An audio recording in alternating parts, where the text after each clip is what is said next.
Hello viewers, welcome to ideal English tutorial. আমি আমার last ক্লাসেই তোমাদের বুঝিয়েছিলাম যে কোয়াসি প্যাসিভ ভয়েসের সাধারণ নিয়ম, যেখানে হোয়েন যোগ করে অ্যাডভার্বিয়াল ক্লজ করে তোমরা প্যাসিভ ভয়েস করবে। তো আজকেও আলোচনা করব কোয়াসি প্যাসিভ ভয়েসের আরেকটা অন্য নিয়ম, যেগুলো আমরা করে থাকি। Actually this is my personal experience, মানে একদম ছোটোবেলা থেকে যেগুলো পড়ে শিখেছি এমনটা নয়, পরবর্তীকালে যখন এগুলো প্রচুর বিভিন্ন সময় প্রশ্নের সম্মুখীন হয়েছি তখন এগুলো জানতে পেরেছি। তো দেখো, আমি কয়েকটা বাক্য বলছি, এগুলো সবই কিন্তু প্রেজেন্ট কন্টিনিউয়াস টেন্সে আছে।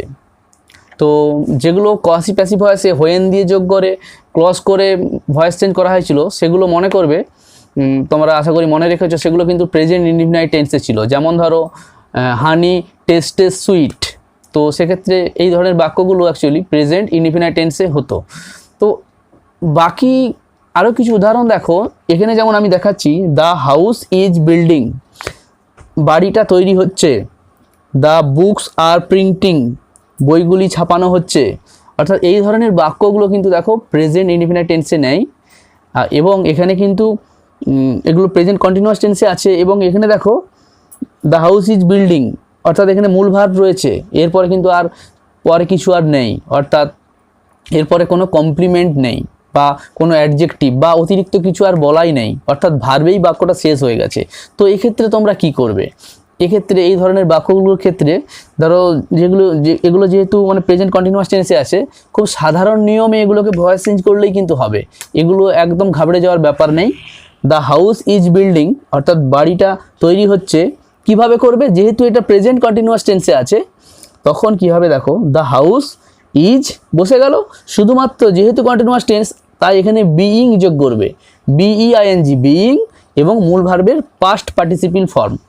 The house is being built, অর্থাৎ বিল্ড থেকে বিল্ট, অর্থাৎ পাস্ট পার্টিসিপিল ফর্ম দেখো বিল্ট হয়েছে এবং তার আগে বিইং যোগ হয়েছে। তাই এখানে দুটো কাজ হচ্ছে, কি একটা হচ্ছে বিইং যোগ করা এবং মূল ভার্বের পাস্ট পার্টিসিপিল ফর্ম ইউজ করা। দেখো তার পরেরটা দেখো, দ্য বুকস আর প্রিন্টিং, অর্থাৎ বইগুলো ছাপানো হচ্ছে। The books are being printed, দেখো বিইং প্রিন্টেড। এরপরে দেখো দ্য ড্রাম ইজ বিটিং, অর্থাৎ ঢাক বাজছে। The drum is being beaten, beaten, the drum is being beaten. তারপরে দেখো দ্য কাউ ইজ মিল্কিং, অর্থাৎ গরু দুধ দিচ্ছে, অর্থাৎ গরুর দুধ দোয়া হচ্ছে। The cow is being milked, the cow is, দেখো বিইং যোগ হলো এবং মিল্ক থেকে এটাকে ভার্ব হিসেবে ধরে এটার পাস্ট পার্টিসিপল করা হয়েছে। দেখো মিল্কড, দ্য কাউ ইজ বিইং মিল্কড।